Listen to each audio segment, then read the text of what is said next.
Então, doutor, nós estamos aqui para falar do LDA, não é? Uma das primeiras perguntas que lhe ia fazer era como é que uma única publicação consegue ser mais-valia para um gestor se aperceber que pode ir além das suas funções e saber gerir uma LDA. Bem, cabe-me explicar. Vamos lá ver, 80% das sociedades em Portugal são sociedades por cotas. E eu diria que 80% dos gerentes das sociedades por cotas não sabem distinguir as suas obrigações enquanto gerente e enquanto sócio, e até enquanto funcionário. Explico. Muitas vezes eles são funcionários, são sócios e são gerentes. Muitas vezes essa decisão de serem gerentes ou sócios foi o contabilista que os aconselhou.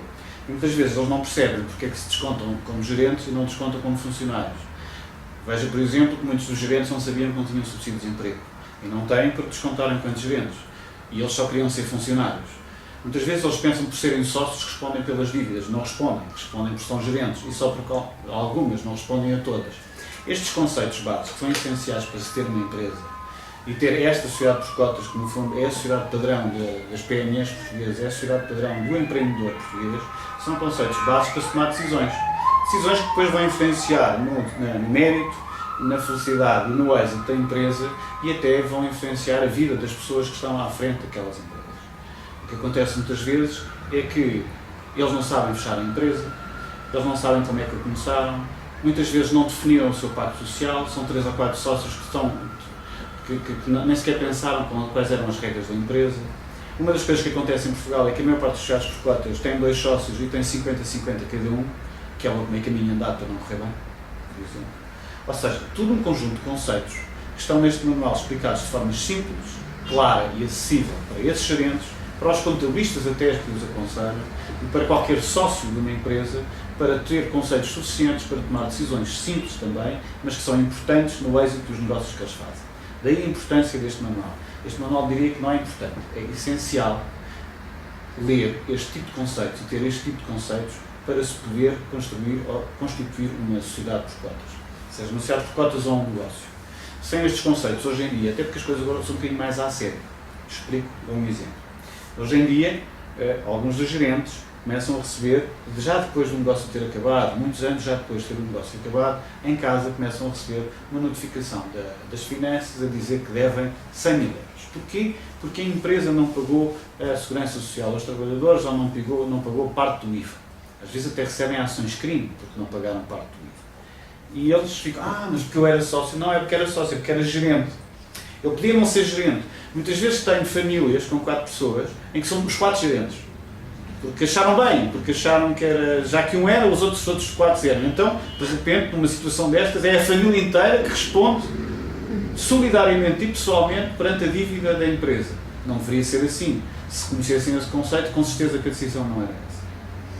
Muitas vezes eles pensam que, por serem sócios, vão responder perante todas as dívidas. Também não. A sociedade é constituída, isto é um conceito básico da sociedade, é constituída como um capital social, a qual se atribui uma personalidade jurídica para a sociedade poder assumir um risco que eu, enquanto pessoa, não quero assumir. Este é, digamos, o padrão, é o princípio essencial em termos de direito de constituir uma sociedade comercial. É criar uma personalidade jurídica distinta da nossa para nós podermos arriscar num negócio qualquer, mas amanhã, se correr mal, não ficarmos sem nada. É para isso que se constituiu mesmo as sociedades comerciais. Esse é o seu princípio basilar. Não é para fugir amanhã ao credor, não é para criar várias sociedades para ser mal usado. Hoje em dia isso já não dá, porque realmente a lei já é aplicada de outra forma. Mas também tem que saber que a sociedade tem que ser feita assim, porque é isso depois que me permite empreender, arriscar, criar uma sociedade, saber quais são os meus níveis de risco. Se não correr bem, posso construir outra. Aliás, as sociedades são feitas para fechar. Este é um princípio das sociedades comerciais. Elas são feitas para determinada altura. Nós sabemos que os negócios não duram tanto como a vida de uma pessoa. E como tal, um dia vão ter que fechar. E fechar, fazem contas, liquidam o seu património e chamam os seus credores. Mas, em princípio, mais ninguém é obrigado a pagar essas dívidas que não a própria sociedade. Estes conceitos básicos que estão aqui explicados de forma clara são essenciais para se poder sequer, digo eu, para se poder sequer fazer um negócio. Há uma tradição, há, digamos, uma cultura, que é mais do que cultura, mais um comodismo português, de que este tipo de conceitos, ou diria até de obrigações, o contabilista trata. Bom, o contabilista não os conhece, o contabilista não os pode patrocinar e o contabilista muitas vezes simplesmente anui com o silêncio de que faz as atas e isso será o máximo que eles têm, ou de resposta que têm de conhecimento jurídico da sociedade. E o gerente também não quer saber de mais nada. O que acontece muitas vezes é que ele não sabe comportar perante a administração fiscal, quando tem que negociar uma dívida ou pagar. Ele não sabe, por exemplo, quando tem muitas dívidas, o caso, aliás, o que está a acontecer hoje em dia, quando tem muitas dívidas, qual é que deve pagar primeiro. Ele não sabe muitas vezes, quando vai negociar com a banca, porque é que a banca lhe está a pedir um aval pessoal.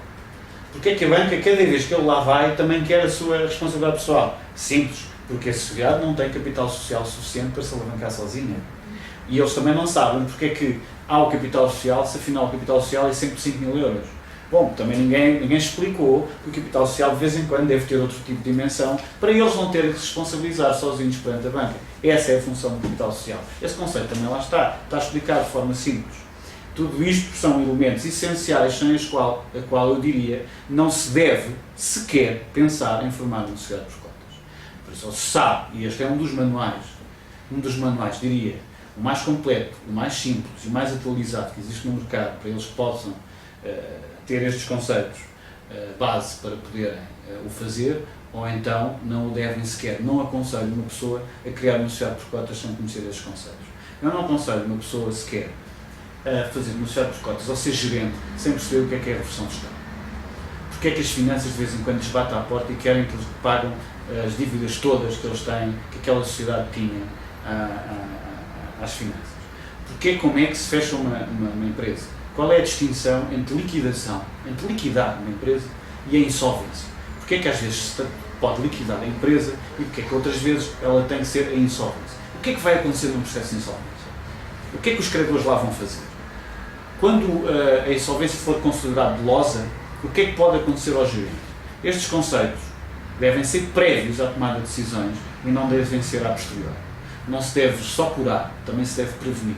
A tomada de decisões são elementos essenciais. Este, passe a extensão da minha explicação, são os elementos essenciais, são as razões fundamentais pela qual não se pode ou não se deve ter uma sociedade comercial em Portugal sem conhecer o básico.